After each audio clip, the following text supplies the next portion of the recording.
nous a dit, ton grand-père est mort. Il a pris du coton et il en a mis dans les narines de mon grand-père, dans sa bouche, dans tous les orifices, quoi, plus exactement. Parce que semble-t-il, quand une personne meurt, on commence à sentir mauvais dès que la mort arrive. Bon, c'est ça que j'ai vu, hein, donc c'est ça que j'étais témoin à l'âge que j'avais à l'époque. C'était mon grand-père, je l'ai vu, il était blême, c'était fini. Un peu plus tard, donc des jours après, on l'a enterré, etc. Pour moi, c'était la première fois que je voyais un mort de proche. Le texte d'aujourd'hui nous parle de la mort de quelqu'un, c'est la mort de Sarah. Et je commencerai avec un texte d'Ecclésiaste chapitre 7, le verset 1er. C'est Salomon qui parle, et qui dit, Ecclésiaste donc 7, et verset 1er,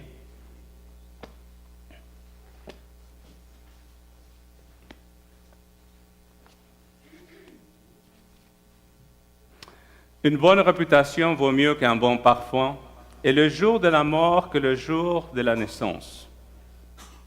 Je crois que Louis II, il n'est pas très très clair.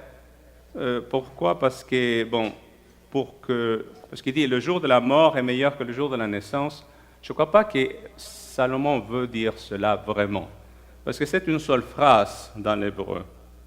Et il faudrait le lire plutôt. Une bonne réputation vaut mieux qu'un bon parfum. Un bon nom vaut mieux qu'un bon parfum. Et cela au jour de la mort plutôt qu'au jour de la naissance. C'est-à-dire, au jour de notre mort, notre nom est beaucoup plus important qu'au jour de notre naissance. Ce qui veut dire simplement, c'est que quand on est, personne ne nous connaît. Donc Samuel vient de naître. Qui connaît Samuel à part sa famille? Pas grand monde. Par contre, le jour où nous allons mourir, ça dépend comment nous allons vivre aussi. Hein? Qu'est-ce que nous avons pu faire? Ça va devenir un parfum ou peut-être une odeur pas si bonne qu'un parfum. Et ça, on va le voir quand? Au jour de notre mort. Donc, c'est pour ça que je continue avec l'Ecclésiaste qui dit, verset 2, « Mieux vaut se rendre dans une maison de deuil que dans une maison de festin, car telle est la fin de tout homme, et celui qui en est en vie peut ainsi se mettre à réfléchir. » C'est vrai, quand on va, comme ils disent ici, à un party, c'est rare qu'on réfléchisse à sa vie. Hein. Par contre, quand on va à un enterrement, là, on se dit, mais ça pourrait m'arriver.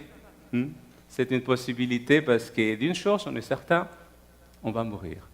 Alors, ça nous donne ici, dit, à réfléchir.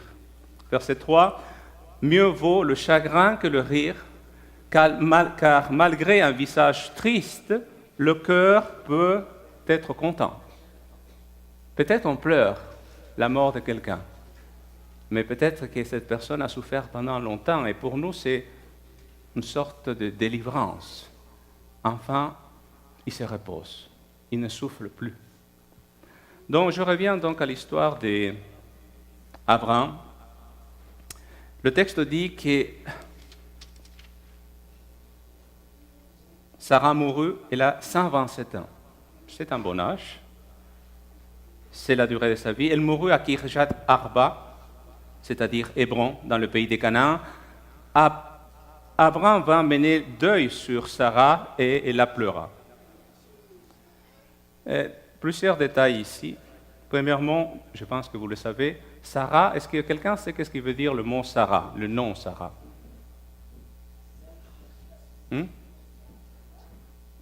Sar, en hébreu, roi ou prince. Sarah, princesse. D'accord? Si quelqu'un s'appelle Sarah, ça veut dire princesse en hébreu simplement. Hein? D'accord? Donc, c'est une princesse qui vient de mourir. D'ailleurs, on l'appelle princesse par ailleurs, hein, dans la Bible. Et donc, on se dit, voilà, Sarah est morte. Mais est-ce que Sarah est quelque... Parce que souvent, j'ai entendu déjà qu'on critique un petit peu Sarah, on dit, oh, elle n'était parce que c'est elle qui l'a poussé son mari à aller voir Agar et faire des choses. Mais il faut se dire un petit détail quand même par rapport à Sarah.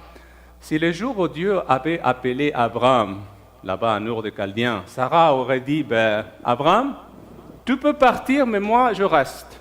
D'accord? Va-t'en. Ça fait écho. Tu peux l'étendre celui-là? Excuse. Donc, si Abraham leur aurait dit, va-t'en, je ne veux pas, je ne participe pas au plan de Dieu, Abraham ne serait jamais allé nulle part. Mais Sarah a suivi son mari. Elle a été toujours avec lui. Elle a été sa compagne pendant près de 70 ans. 70 ans de vie commune. C'est beaucoup. Et la Bible, continuellement, est en train de nous montrer que c'était quelqu'un de foi. C'est une femme de foi qui suit son mari partout où son mari décide d'y aller, que Dieu le guide. L'apôtre Paul l'emploie pour illustrer la grâce de Dieu. Et je me dis, bon voilà, sa femme meurt. Mais je pense, à la mort, nous devenons tous égaux. Il n'y a plus de vieux ou de jeunes, hein, ça arrive à tout le monde. Il n'y a plus de riches ou de pauvres, on meurt tous. Fameux, inconnus, puissants, faibles, bons, mauvais, croyants, athées, malades, en bonne santé, on meurt pareil. Nous mourrons tous et la pensée même du vieillissement n'est pas agréable. Je cherchais un petit peu dans les statistiques ici au Canada. Semble-t-il que 50% des Canadiens meurent sans faire de testament. Pourquoi? Parce qu'ils ne veulent pas penser à ça. Mais attendez, c'est quelque chose qui va arriver, c'est sûr. Les impôts et la mort, c'est certain. D'accord? Donc, au moins... Mais vous savez, à notre époque, on fait des grands efforts pour arrêter le vieillissement. Donc, qu'est-ce que je veux dire par vieillissement? La diminution physique, le détérioration de la beauté, les trous de mémoire, la perte de l'ouïe ou des cheveux, ou toutes sortes d'autres choses désagréables. Mais vous savez, même le club de gym, les implants de cheveux, la chirurgie plastique, tout ce que vous voulez, ça n'arrête pas la mort. Ça, c'est certain. Une chose est sûre, 100% de ceux qui vivent aujourd'hui, un jour, ils vont mourir. C'est certain. C'est pourquoi Paul écrit dans 2 Corinthiens 4, verset 6, c'est pourquoi nous ne perdons pas courage. Et lorsque même que notre homme extérieur se détruit, notre homme intérieur se renouvelle de jour en jour. Genèse chapitre 23 et verset 2, donc cette fois-ci, Abraham vint pour mener deuil sur Sarah, dit le texte.